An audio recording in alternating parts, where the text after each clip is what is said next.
Hello à tous, c'est Xav, je suis très content de vous retrouver comme d'habitude pour votre petite vidéo du samedi soir ou du dimanche matin parce que des fois ça arrive qu'on la passe le dimanche matin plutôt que le samedi soir sur Pépitor TV. Au programme cette semaine, une vidéo probablement un petit peu plus courte, avec une liste, comme vous le voyez, un petit peu plus petite que d'habitude, pour la simple et bonne raison que on approche de la fin de l'année.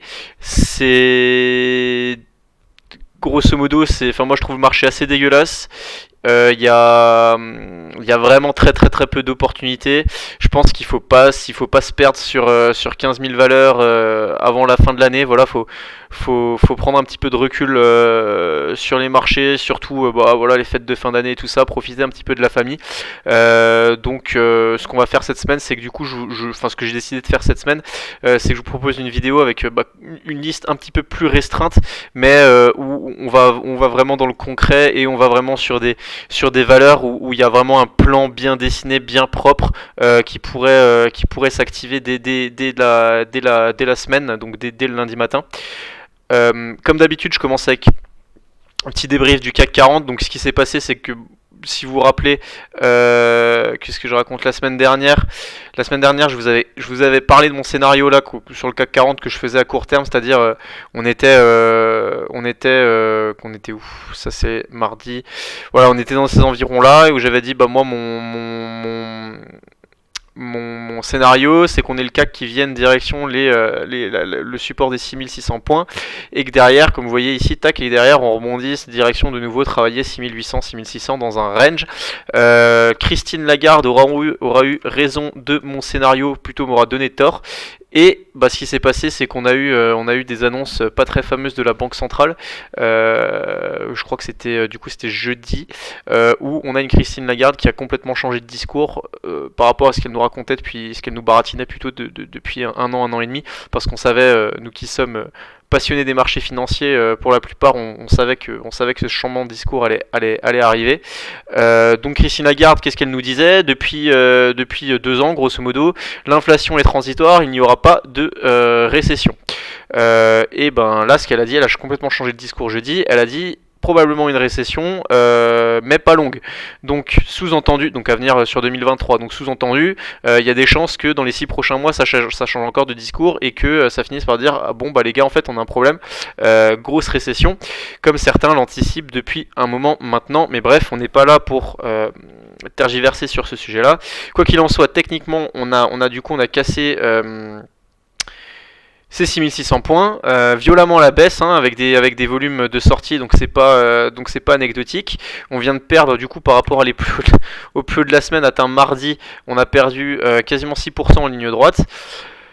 Alors sur le CAC 40, les zones d'intervention qui peuvent être intéressantes, c'est que alors moi je vois un pseudo support, un pseudo premier support ici sur les 6390, grosso modo on voit ça correspond au plus haut du 13 septembre à cette zone là qu'on avait beaucoup travaillé début novembre. Voilà, donc c'est une petite zone intermédiaire. On a testé la même 50 aujourd'hui. On sort des bols, on a de la volatilité parce que les bols sont en train de s'écarter, on n'est pas loin non plus de la même 200 à venir retester. Et après, si on voulait venir se refaire peur un petit peu plus bas, à très court terme, enfin là ici, il y aurait un gap à venir combler du coup c'est combien? On est à 6242 points. On n'y est pas encore, mais c'est un scénario qui pourrait devenir qui deviendrait très probable si on venait à casser cette zone des 6400. Et je pense que cette zone-là des 6400, il y a de très fortes chances qu'on vienne la tester la semaine prochaine. Voilà pour le CAC 40. Je passe tout de suite aux valeurs et au plan de trade. Alors on a Elior qui est une valeur qui reste quand même, si on dézoome, hein, qui reste quand même globalement très baissière. Cependant, on a ce très joli mouvement haussier là qui a pris naissance là mi-octobre. Et ce qu'il y a d'intéressant sur Elior, c'est que au moment où les indices se pètent la gueule et où pas mal de valeurs suivent les indices et enfin disons on a un gros flux vendeur sur pas mal de valeurs. On a Elior qui comment je peux dire, qui congestionne là sous résistance. Oula, qu'est-ce que je fais? Pardon, voilà, je me suis trompé de touche. Qui congestionne sous résistance, enfin qui travaille un petit peu sous résistance. On sent bien, vous voyez la zone, ça fait un moment que je vous en parle là, des 3,40, 3,50. On a testé mardi, c'est pas passé. Alors on a eu un gap haussier parce qu'on a une reco d'analyste, donc un analyste qui passait de, je sais plus, neutre à acheter direction avec objectif 4,10€, un truc comme ça si je dis pas de bêtises.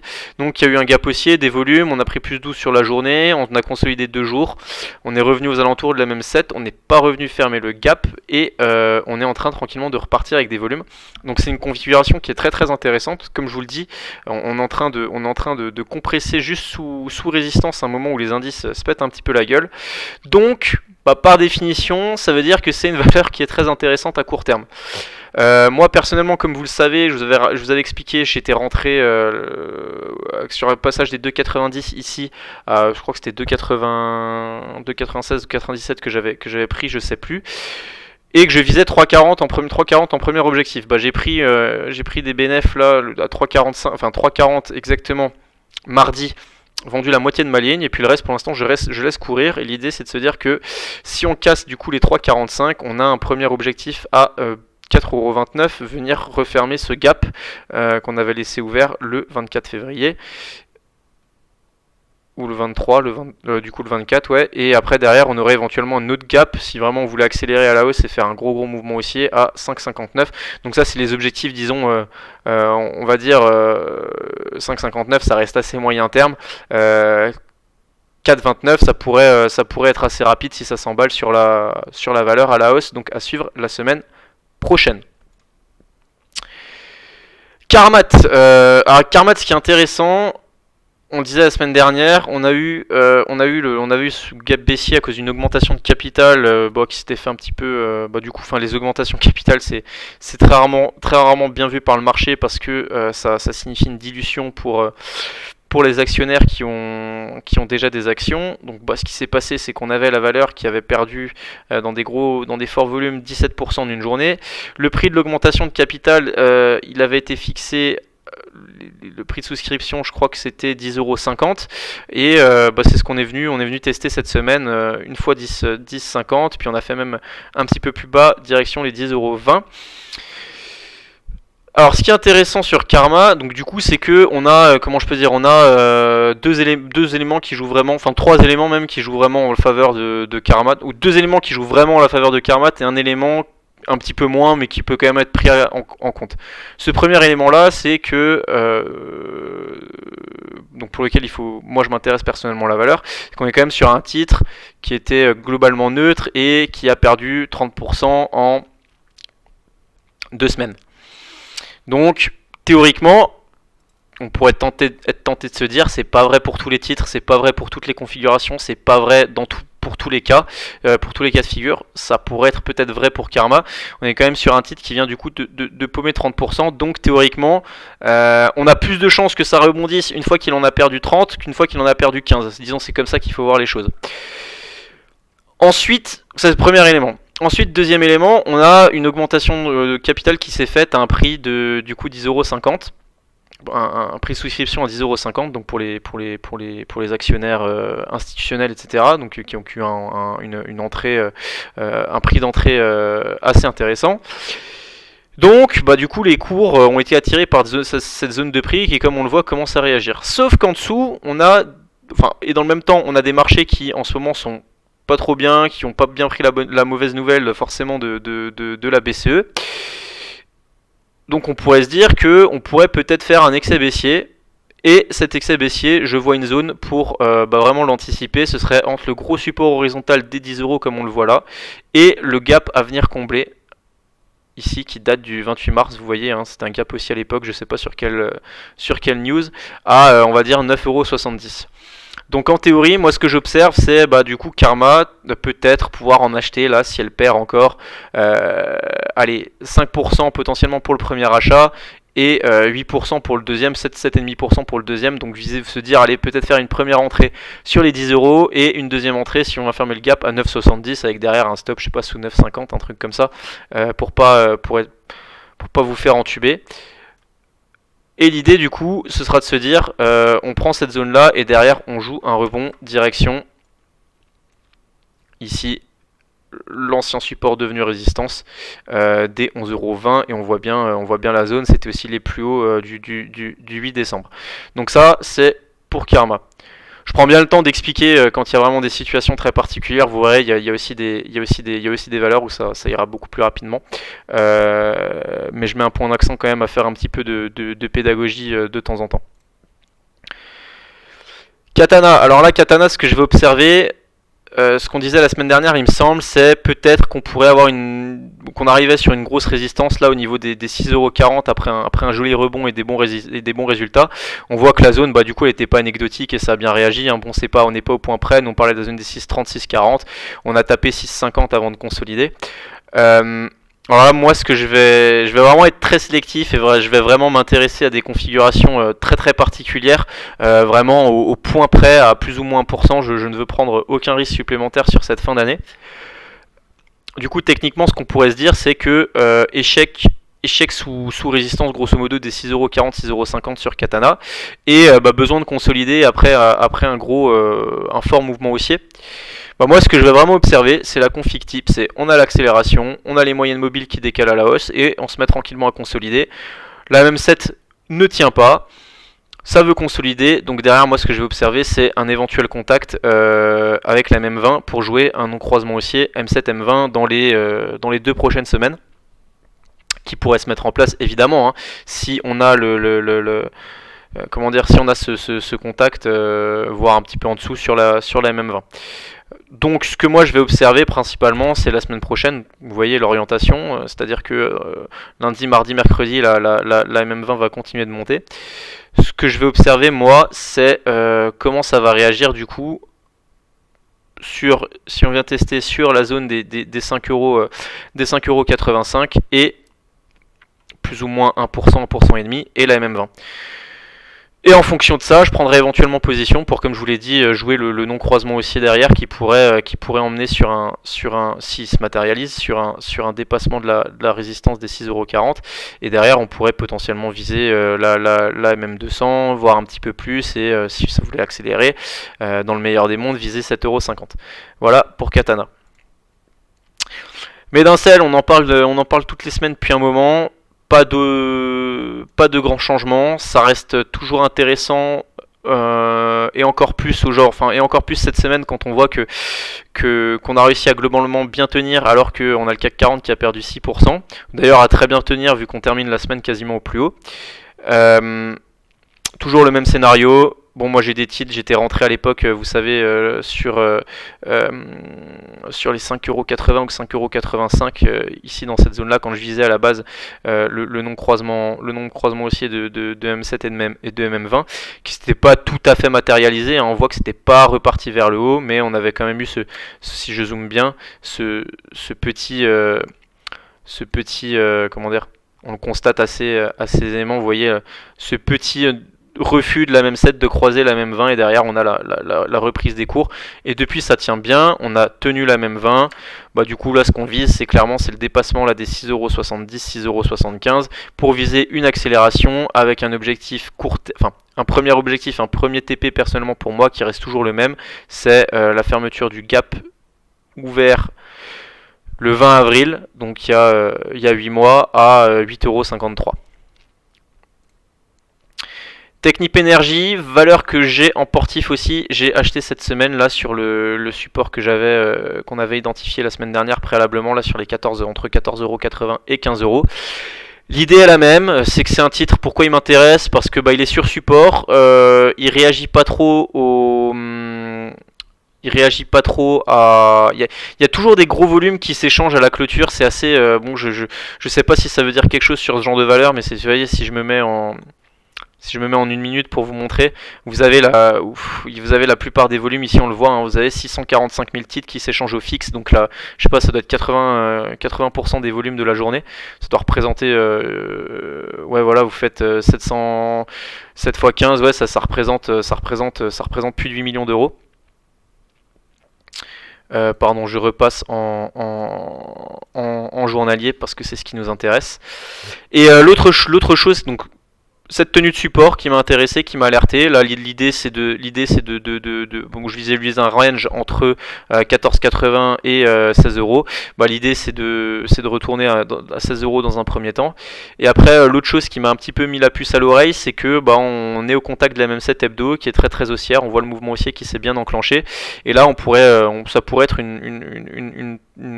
comment je peux dire, un scénario assez probable de se dire qu'on tienne la même 7, que c'est une valeur qui est en tendance haussière maintenant assez forte et qu'on veuille repartir par le haut, rechercher la bande de Bollinger et réenclencher et faire un peu, enfin repartir sur de nouveaux plus hauts et peut-être viser la zone des 17,50, 18 euros dans les prochaines semaines, prochains mois. Voilà pour Technip Energy. Par contre, j'hésiterai pas à couper ma position si je vois qu'on tient pas la zone des 14,70.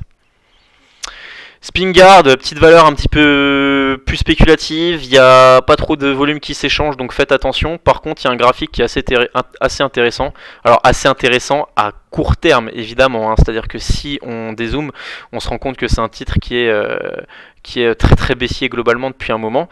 Par contre, à court terme, on a testé encore une fois cette semaine avec des volumes, au moins, on va dire cette zone-là, 2 fois, 3 fois, 4 fois. 4 fois la grosse résistance là des 0,66, résistance qu'il faudra valider en journalier pour avoir un signal et pour derrière viser. Moi ce que je vise c'est la zone des 0,80, c'est à dire que si 0,66 passe et sont validés en daily, derrière je vise une poussée direction les 0,80 centimes d'euros. Showroom privé. On a quasiment pas bougé depuis la fin de la semaine dernière. On a bien tenu la zone qu'on avait identifiée là sur les 1,62€. On a les moyennes mobiles qui sont toutes dans un mouchoir de poche. Il y a parfois des volumes, parfois pas. Donc bon, c'est un petit peu, ça peut être, comment dire, c'est un titre qui est quand même assez liquide et qui du coup bah, bouge assez rapidement en fonction de si un gros vendeur, gros acheteur. On constate, hein, c'est ça qui est assez difficile, c'est que vous pouvez avoir voilà toute une semaine des gros volumes, une grosse poussée, et puis d'un coup 2 jours de suite quasiment pas de volume. Là pareil, des gros volumes de sortie, puis d'un jour à l'autre quasiment pas de volume, donc ça peut être assez trompeur. Il faut faire attention quand on prend ce genre de titre. En tout cas, quoi qu'il en soit, pour que les choses soient très propres et pour que moi le titre m'intéresse vraiment, et là que je l'achète tout simplement, ce serait la semaine prochaine qu'on vienne juste fermer le gap là qu'on a laissé ouvert, je sais pas trop pourquoi, à 1,64€. Ça correspondra à la MM20, à la MM50, plus une zone de support intéressant. Et derrière, l'objectif, ce sera de repartir direction 1,80, casser les 1,80 et viser les 2€. Eurobioscientifique, il y a une petite résistance. Alors, il y a un non-croisement haussier de M7 et M20 qui est en train de se mettre un petit peu en place avec la MM200 qui est plate et qui fait support. On a vu aussi là la semaine dernière le contact sur la MM200 qui avait permis de redémarrer à la hausse. Moi j'en ai un petit peu en portif aussi, je crois que je vous l'avais déjà dit, j'avais pris cette zone, les 19,10€, oui je vous l'avais dit la semaine dernière. Et là du coup ce que je vise c'est, ou ce qu'il faut viser, et ce qui doit vous alerter si vous n'êtes pas dedans mais que vous vous intéressez au titre, c'est soit un contact avec la MM20. En plus, si le contact se fait et qu'au moment où il se fait, la MM20 corresponde aussi au petit support là des 19€, c'est d'autant plus intéressant d'acheter. Sinon, option B, acheter en cas de validation des 20,10€ à la hausse. Et derrière, pour moi, l'objectif, ce sera de retourner là sur les plus hauts récents qu'on avait connus en juillet, direction les 23,50€. Valneva, on est en range. Le titre m'intéresse. Je vous avais un petit peu expliqué la semaine dernière pourquoi. Je vais pas refaire tout le speech. Si ça vous intéresse de savoir ce que je pense un petit peu de Valneva et de l'évolution des fondamentaux, je vous incite à aller voir la vidéo de la semaine dernière et d'aller sur le moment où je parle de Valneva. Sinon, moi ce que je surveille, c'est un range, donc deux achats potentiels, soit sur 6,05€, 6€, bas de canal avec un stop un petit peu en dessous pour être sûr de pas trop se faire éclater si on veut faire une sortie baissière, une sortie par le bas, ou sinon signal d'achat avec une alerte là au-dessus des 7,15€. Si on valide 7,15€, ça pourrait accélérer à la hausse direction 8,10€. CAC 40 on a fait. LVMH, alors LVMH, c'est là qu'on va voir si le CAC 40 est résilient la semaine prochaine, parce que LVMH est sur une zone assez intéressante et ça peut être un bon moyen de choper une très très belle valeur du CAC 40, si ce n'est peut-être la plus belle, et qui en plus est forcément, je veux dire le titre est retourné à quoi, au plus haut là lundi on était à...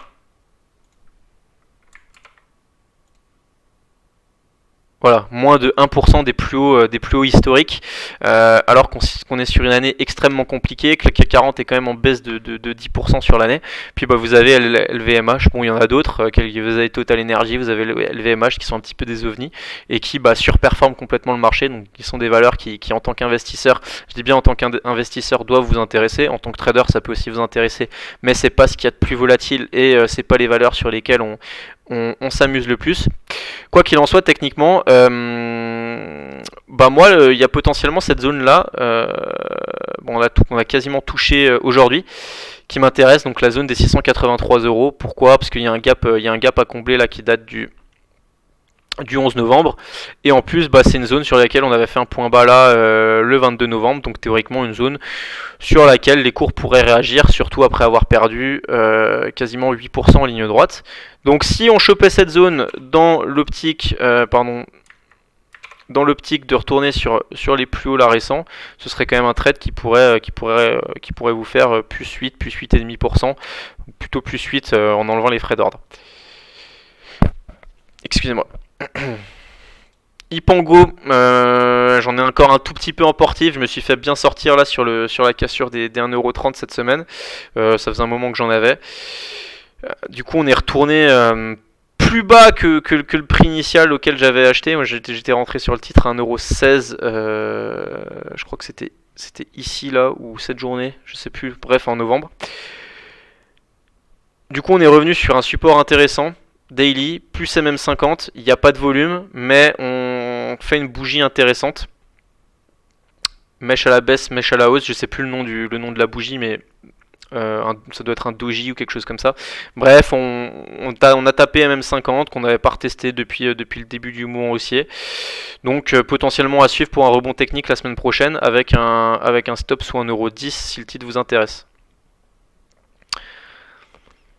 Sanofi, alors ici aussi intéressant, pourquoi? Parce que on avait fait un gros gap haussier le mercredi 7 décembre, depuis on consolide, et on aurait théoriquement un gap à venir fermer là sur 86, qu'est-ce que je fais?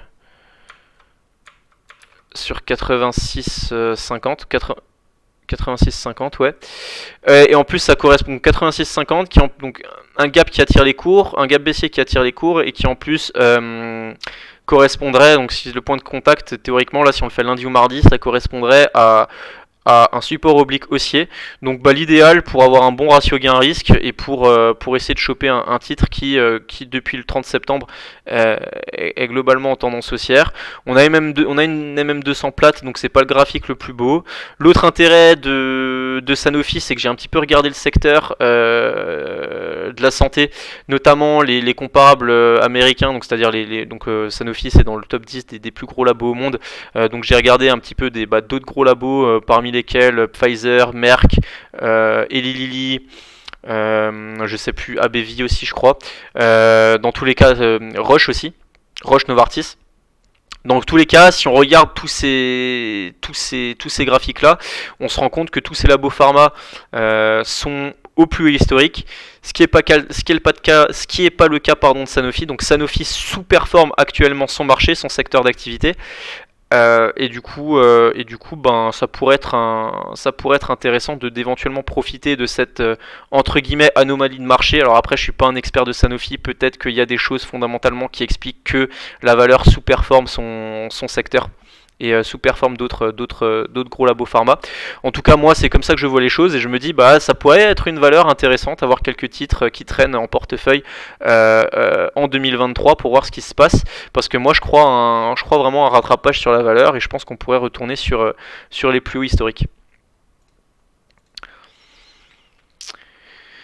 De Richebourg, on est pareil, on est dans une jolie tendance haussière de court terme. Alors après, à moyen long terme, ça reste quand même encore très baissier. Hein. On peut le voir aussi avec l'orientation de la MM200. Par contre, on a une zone qui est en train de se créer là au niveau des 5,40€. Moi, ce qui va m'intéresser maintenant à ce stade, c'est le contact MM20.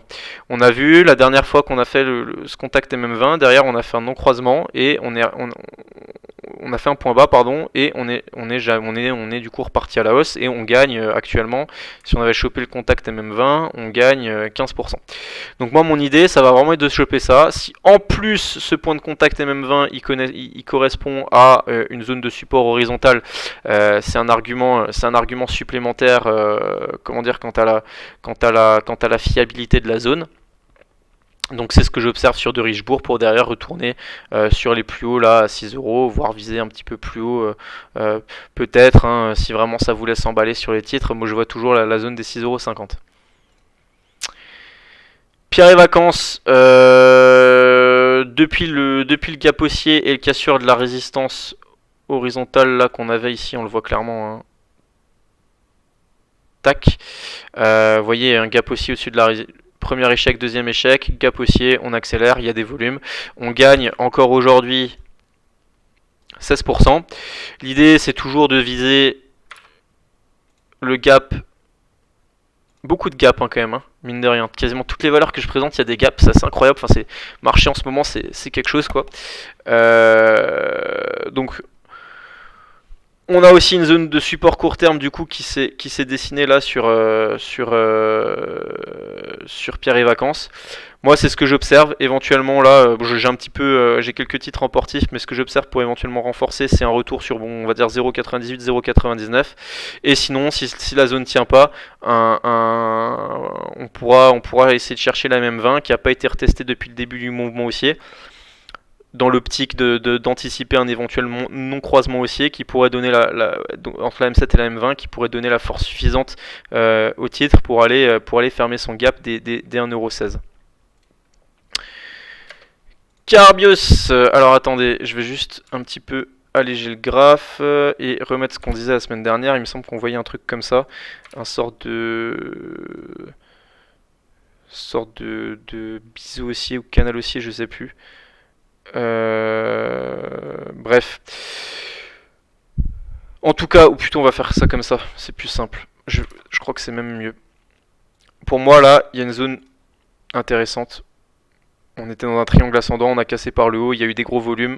À ce stade, c'est du throwback sur l'ancienne zone de résistance théoriquement devenue support. On est au-dessus de toutes les moyennes mobiles. Là, pour moi, c'est une zone d'achat intéressante.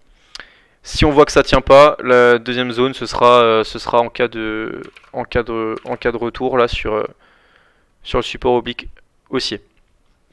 Et du coup, l'idée sur le titre, c'est de profiter des volumes, c'est un titre qui est intéressant, qui surperforme le marché à court terme, vu qu'on est au-dessus de toutes les moyennes mobiles, qui n'a pas été trop impacté par la chute des indices là ces derniers jours. Et l'idée pour moi, ce serait de viser la zone des 41,70, voire derrière plus si on se laisse de la marge, 45,75 à moyen terme. McFly, on a encore échoué hein, sur la zone des MM200 plus 14€. Hein, vous voyez, bon, c'était quand même un graphe intéressant dont on parlait depuis un moment. Pareil, si vous découvrez la vidéo, que vous êtes nouveau, que c'est la première fois que vous regardez, et qu'éventuellement ça peut vous intéresser, le suivi que j'ai fait au préalable sur McFly depuis des semaines pour voir un petit peu comment ça évolue, comment évolue mon discours en fonction de comment évoluent les cours aussi. N'hésitez pas à checker les anciennes vidéos. En tout cas, du coup, maintenant, ce que j'observe, c'est que on a cassé le support oblique haussier. Donc, on a cassé la figure par le bas. Et là, moi, la zone qui va m'intéresser pour acheter des titres, ce que j'observe la semaine prochaine, c'est cette zone-là. Zone de support horizontale des 11 euros, quoi. 11 euros, 11,20 €, vous voyez, hein, c'est une zone qui a été très travaillée ici. Point bas là du 3 novembre. Du coup, c'est une zone, si on vient dessus, c'est une zone qui pourrait faire office de gros support après une chute de 25% en ligne droite. Ouais, pas 25, 22% en ligne droite, pardon. Prodways, pareil, le titre s'est fait découper cette semaine, il y a un petit peu des volumes de sortie. Moi, ce que j'observe maintenant, c'est si on vient faire un retour là sur le support des 3,20-25 €, plus potentiellement la zone de la MM200. Là, vraiment, c'est juste ce que j'observe. La situation est trop dégradée à court terme. Faut vraiment attendre un support. Nacon, on est sur une zone d'achat intéressante. Pourquoi? Parce que contact MM20 plus support horizontal, on voit la zone. Une fois, deux fois, accélération au-dessus. Donc ici résistance, ici résistance, ici résistance. On arrive à passer, accélération haussière, et puis en théorie maintenant ça vient faire office de support. Vous connaissez la chanson, un support qu'on casse, une résistance qu'on casse à la hausse devient théoriquement support derrière, et un support qu'on casse à la baisse devient théoriquement résistance ensuite. Du coup, en plus, ce qui est intéressant, c'est qu'on a la zone horizontale, plus le contact MM20. Donc là, l'idée, c'est de dire si ça, faudrait voir la semaine prochaine si ça tient, si ça travaille, et pourquoi pas envisager un non-croisement haussier. Vous savez, maintenant vous me connaissez, j'affectionne particulièrement ces configurations-là. Donc ça marche pas tout le temps, mais voilà, là on en a vu, je sais pas, on a dû en voir 5-6 que je suis un petit peu en train d'anticiper. Si on en a une ou deux qui fonctionnent, c'est ce qui importe. Gensight, on a tenté la sortie du triangle là cette semaine. Vous voyez, hein, c'est très propre. On a tenté l'accélération, il y a eu des volumes. Malheureusement, ça n'a pas suffi. Je pense que c'est typiquement le genre de valeurs qui se font un petit peu découper sur ce genre de valeurs spéculatives. Donc, se font un petit peu découper sur ce genre de communication importante. Par exemple, là on a eu la Fed et la BCE cette semaine. Voilà, donc la tentative, vous voyez, hein, on a effacé 1, 2, 3, 4, 5, 6 jours de baisse en 2 séances. Donc c'est toujours pareil, on monte par les escaliers, on descend par l'ascenseur. Ce serait bien que des fois ce soit l'inverse. Ça l'est aussi. Par exemple sur Ipango, vous prenez la hausse, vous voyez, on fait toute la hausse en 3 jours et derrière on se pète la gueule en 2 mois. Sinon, ce que je peux dire, c'est que du coup, à très court terme, on est revenu sur un support intermédiaire. Et peut-être que si la zone tient, on aura envie de relancer et de retenter le passage. Si ça tient pas, il faudra observer un retour sur 3,40. Et attention, là, faudra tenir la zone. Sinon, on pourrait invalider la figure par le bas. Et ce serait pas beau parce que l'objectif, ce serait de revenir sur les 3 €. Donc perdre une vingtaine de pourcents depuis les prix de clôture là, ce vendredi soir. Et je termine avec une petite valeur très spéculative. Alors là, je dis petite valeur très spéculative pour parler poliment. En réalité, c'est une grosse bouse, hein. C'est donc valeur AOCA. Je m'adresse aux traders, aux spéculateurs qui savent un petit peu ce qu'ils font. On a un graphe qui est très intéressant, fondamental. Alors attention, je crois que c'est une boîte qui est susceptible de faire faillite à court terme ou d'être prise. Donc spéculation bonjour, ça peut aller extrêmement vite, à la hausse comme à la baisse. Donc là vraiment, si vous êtes investisseur et que voilà, vraiment si vous ne vous sentez pas concerné là tout de suite, soit vous écoutez à titre pédagogique, soit coupez tout de suite parce que ça sert vraiment à rien. Je m'adresse vraiment à une infime partie d'entre vous. Graphique intéressant, ça congestionne là, on le sent bien. Vous voyez les bandes de Bollinger très serrées. On a une zone hyper intéressante ici là, grosso modo. On a testé là cette semaine, vous voyez, hein, à chaque fois on échoue dessus. Et surtout il y a des volumes. Donc moi là ce que j'observe, à titre personnel, éventuellement pour prendre position, c'est si on arrive à valider les 3 centimes. Grosso modo, si on arrive à valider les 3 centimes, voire 3,02, 3,06. C'est vraiment ce que j'observe. Après derrière ça pourrait accélérer fortement la hausse, d'autant plus qu'on a un gap ici là à 0,50, enfin 5,6 centimes, qui serait susceptible d'attirer les cours si on venait à passer cette résistance. Donc ça ferait potentiellement, enfin voilà, on voit un potentiel éventuellement de un peu plus de 100%, un peu moins de 100% pardon, à court terme, si on sortait, de cette configuration par le haut.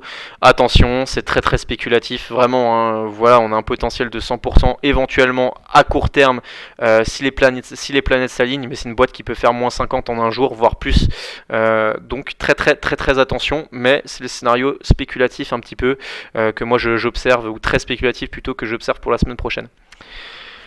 Voilà, j'espère que la vidéo vous aura plu. Moins de valeur, mais au final une vidéo qui est pas si courte par rapport à ce que je pensais. Donc voilà, c'est tout aussi intéressant de des fois faire un petit peu plus de pédagogie et rentrer un petit peu plus dans les détails de ce que je vois, de ce que j'anticipe, de ce que j'analyse. Je vous souhaite un excellent week-end et je vous dis à la semaine prochaine. Ciao ciao, n'hésitez pas comme d'hab à lâcher un like, un petit commentaire et un partage pour le référencement de la chaîne. Ciao ciao, bon week-end à tous.